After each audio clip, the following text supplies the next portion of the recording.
அழகுமதி கழுத்துல சுரேஷ் தாலி கட்டினதுக்கு அப்புறமா ரொம்ப அகங்காரமா திமிரா தன்னோட பாக்கெட்ல கை விட்டுட்டே நிக்கிறாரு தங்கராஜ். அதை பார்த்து கண் கலங்கின முகத்தோட பாக்குறாங்க அழகுமதி. மேல நிமிந்து வழக்கம் போல சுரேஷோட அப்பா அம்மா, டே சுரேஷ் எழுந்திருச்சு, முதல்ல மாமா காலில் விழுந்து ஆசீர்வாதம் வாங்குடா அப்படின்னு சொல்றாங்க. அதே சமயம் சுரேஷும் முகம்லாம் வாடி போய் எழுந்திருச்சு நிக்க தங்கராஜ் அப்படியே தோலை தட்டி கொடுத்து, டேய் மாப்பிள, இனிமேல் தாண்டா இன்னும் நீ சந்தோஷமா இருக்கணும் அப்படின்னு சொல்லிட்டு பக்கத்துல நிக்கிற அழகுமதிய ஜாடமாடைய திமிரா அகங்காரமா பாக்குறாரு தங்கராஜ். அதே சமயம் அழகுமதியும் முறைச்சு கோபத்துல அப்படியே தங்கராஜை எரிச்சற மாதிரி பாக்குறாங்க. உடனே என்ன பார்த்துட்டு இருக்கிறடா சுரேஷ், சீக்கிரம் மாப்பிள்ள காலில் விழுந்து ஆசீர்வாதம் வாங்கு அப்படின்னு சொல்லிட்டு அங்க சுரேஷோட அப்பாவும் சொல்ல,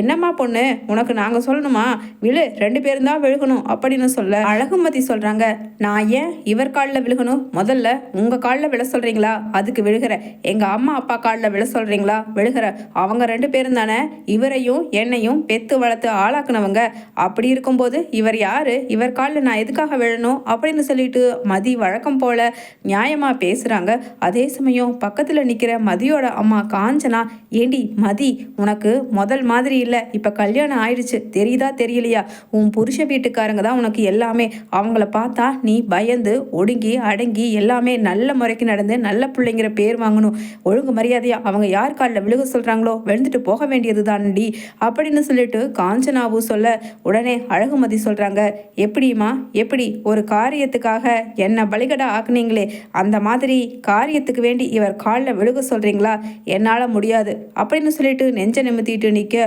உடனே பக்கத்துல நிக்கிற சுரேஷ் சொல்றாரு, யார் சொன்னாலும் கேட்காம இருக்கலாம், ஆனா உன்னை தொட்டு தாலி கட்டின புருஷன் நான் சொன்னா நீ கேட்டுதானே ஆகணும், வா, எனக்கு எல்லாமே எங்க மாமா தான், அவர் காலில் விழுன்னு நான் சொன்னா நீ விழுந்துதான் ஆகணும், ஒழுங்கு மரியாதையா அவர் காலில் விழு அப்படின்னு சொல்ல, உடனே காலில் என்ன பண்றதுன்னு தெரியாம விழுகிறாங்க அழகுமதி. அதே சமயம் அங்க எழுந்திருச்சு கெத்தா அப்படியே பெருசா சிரிக்கிறாரு தங்கராஜ். டேய் மாப்பிள்ள, இந்தாடா 5 பவுன் சங்கிலி உனக்கு, இதா ஓ பொண்டாட்டி கழுத்துல போட்டு விடு, இந்தா உனக்கு 5 பவுன் அப்படின்னு சொல்லிட்டு சொல்ல, எனக்கு இந்த செயின் எல்லாம் வேண்டாம் அப்படின்னு சொல்லிட்டு சொல்றாங்க அழகுமதி. உடனே கை தட்டிட்டு மறுபடியும் பலமா பணக்கார திமிர காமிச்சிட்டு சிரிக்கிறாரு தங்கராஜ். என்ன இந்த செயினை வேண்டான்னு சொல்லிட்டா நீ என்ன ரொம்ப பெரிய கௌரவமானவன்னு அர்த்தமா, உன் அப்ப உயிரோட இருக்கணும்னா ஹாஸ்பிட்டலில் லட்சமா பணம் கட்டணும், அப்ப அந்த பணத்தை உனக்கு யார் கொடுப்பா, நான் தானே கொடுக்க போற, அப்ப அந்த பணத்தை வேண்டான்னு சொல்லிருவியா, பிச்சைக்கார நாய்க்கு வரட்டு கௌரவம் பாரு அப்படின்னு சொல்லிட்டு தங்கராஜ் சொல்ல,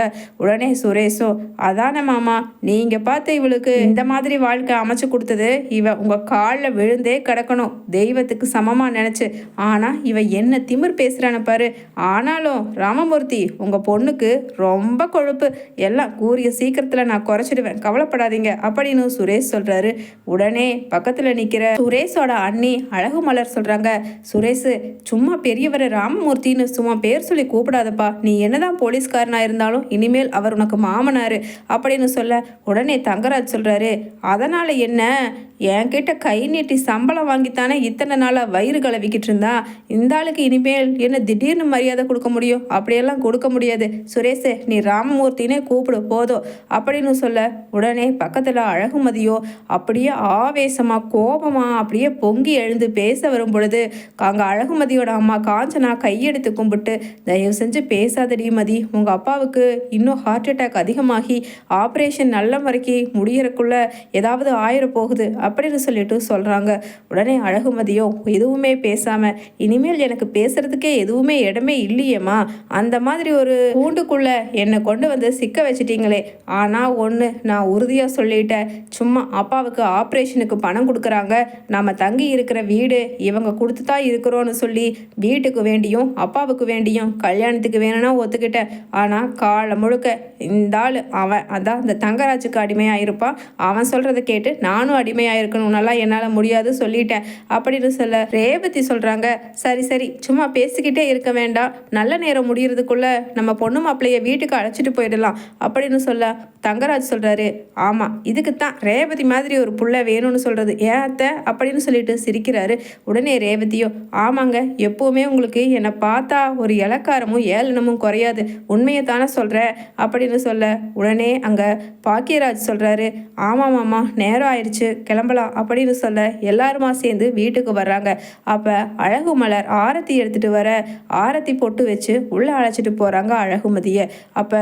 என்ன மாப்பிள்ள, பொண்ணுக்கிட்ட ஏதாவது தனியாக பேசணும்னு ஆசை இருந்தா போய் பேசு அப்படின்னு சொல்லிட்டு சொல்கிறாரு தங்கராஜ். உடனே சுரேஷோ, மாமா இல்லை மாமா, இவகிட்ட போய் நான் என்ன பேசுறது, இவன் முகத்தை பார்த்தாவே எனக்கு கடுப்பாகுது, என்ன பண்ணுறது, நீங்கள் சொன்னீங்கிற ஒரே வார்த்தைக்காக இவ கழுத்தில் தாலி கட்டிட்டு கூட்டிகிட்டு வந்துட்டேன், எனக்கு ஆனாலும் மனசே சாந்தி அடையவே மாட்டேங்குது மாமா அப்படின்னு சொல்லிட்டு அழுகிறாரு சுரேஷ். உடனே தனியாக கூட்டிகிட்டு போய் தங்கராஜ் சொல்கிறாரு, இதை பாரு சுரேஷு, அவ உன்னோட வழியில் ஒரு தடவை 2 தடவை இல்லை, அடிக்கடி வந்து உன்னை எவ்வளவு அவமானப்படுத்தணுமோ, நீ வேலை செய்கிற டிபார்ட்மெண்ட்ல முதல் கொண்டு வீட்டில் முதல் கொண்டுன்னு அவமானப்படுத்தி அசிங்கப்படுத்தி இருக்கா. அது எல்லாத்துக்குமே அவளுக்கு தாலிங்கிற கடிவாளத்தை போட்டு நீ ஓட்டுற அந்த வண்டியை தாண்டா அவள் கடைசி வரைக்கும் இருக்கணும். இப்படி அழுது என்ன மாப்பிள்ள பண்ணுறது, உன் மாமன் எதை செஞ்சாலும் காரண காரியத்தோட தானே பண்ணியிருப்பேன் அப்படின்னு பேசிக்கிட்டு இருக்காங்க. அதே சமயம் சரி சரி நம்ம 2 பேரும் ரொம்ப நேரம் இங்கே ஒன்றா நின்று பேசுனா அவங்களுக்கு சந்தேகம் வந்துடும், வா அப்படின்னு சொல்லிட்டு வந்து உட்காந்துடுறாரு தங்கராஜ். என்ன அத்தை,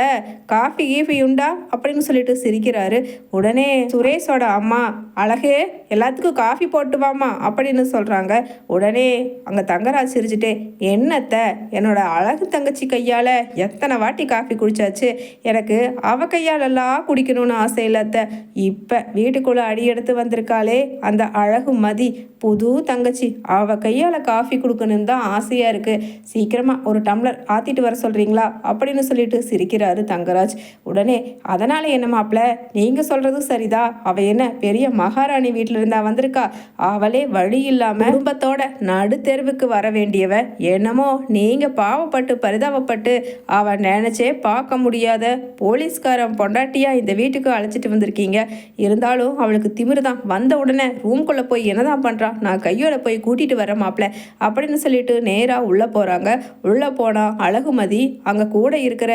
சித்தின்னு சொல்லிட்டு அழகோட குழந்தையும் அதே சமயம் ரேவதியோட குழந்தையும் பேசிக்கிட்டு இருக்காங்க. அப்போ என்ன இங்கே வந்த உடனே எப்படி உட்காந்துட்டேன்னா வந்திருக்கிற சொந்தக்காரங்க எல்லாம் என்ன நினைப்பாங்க, வந்தவங்க கூடலாம் கொஞ்சம் முகத்தை சிரிச்ச மாதிரி வச்சுட்டு நல்லா பேசினா தானே எங்களுக்கும் மரியாதை இருக்கும், சும்மா இந்த மாதிரி உம்முன்னு இருந்தேன்னா உன்னை பற்றி என்ன நினைப்பாங்க, எங்களை பற்றி என்ன நினைப்பாங்க, வா முதல்ல வந்து எல்லாருக்கும் ஒரு கப் காஃபி போட்டு கொடு அப்படின்னு சொல்ல உடனே அழகுமதி, ஆமாம் என்ன நீங்கள் என்ன இந்த வீட்டு வேலைக்காரியாவை அழைச்சிட்டு வந்திருக்கீங்க, மருமகளாக தானே அழைச்சிட்டு வந்திருக்கீங்க, நான் முதல் நாளே உங்களுக்கு காஃபி போட்டு கொடுக்கணும்னு ஏதாவது சட்டை இருக்கா, என்னால் முடியாது அப்படின்னு சொல்லிட்டு ரூம்குள்ளே திட்டுறாங்க மாமியாரை. உடனே மாமியாரோ, என்ன வாயாடியாக இருப்பா போல,